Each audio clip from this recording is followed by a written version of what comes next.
Hey friend, it's Stacy, and it's time for an uncomfortable chat. I read a study this past week that said 32 million Christians are planning to sit out this election. Ouch.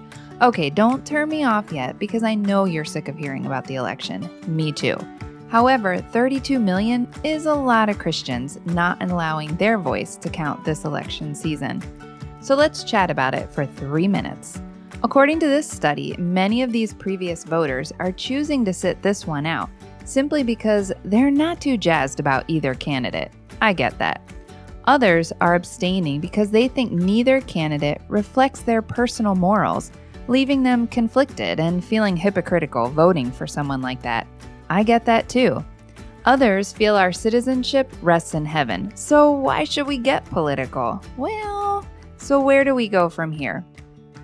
Years ago, I would make my voting decisions based on things I was passionate about, and I thought this was a pretty good barometer until I realized as I aged through the decades, and yes, I can say decades now, well, my passions changed, just like culture's changing. It would benefit us then to find a barometer that's unchanging, to base our voting decisions on something that will stand the test of time through the various ages and stages of government and history. Cue Glordinary. Well, not Glordinary, but what Glordinary is based on, the authoritative Word of God. Romans 13, 1-7 tells us God gives the institution of government. It also expresses the foundational purpose of government, which is to promote good and punish evil. Now look, I get it. This passage was written to 1st century Romans, not 21st century Americans. However, the principle still applies to us today.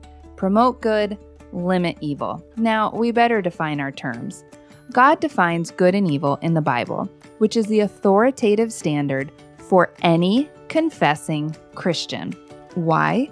Because culture will shift. People will shift. Politicians will shift many, many times, even in an election year.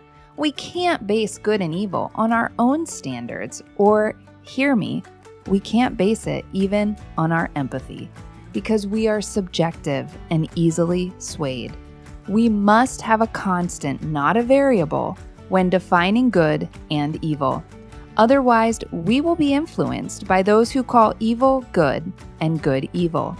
Without using the Word as our final foundational authority, we as Christians might confuse compassion with conformity and call evil good and good evil. As I said earlier, maybe you aren't too thrilled with either choice.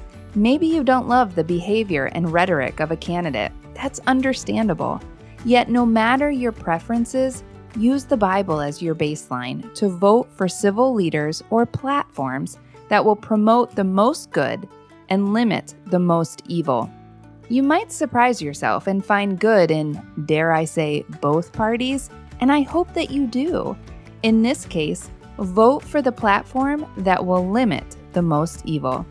But whatever you do, as your friend, let me be clear. If you are a Christian, let your voice be heard. We live in a country and governmental system that allows our votes to count, allows our votes to elect our civil leaders. Don't let your voice be silenced or shamed out of voting. Cast your vote to promote the good and limit the evil. And that's it. Awkward adult conversation over. Look at us being all awesome. Feel free to send this on to a friend or family member to encourage them not to sit this one out.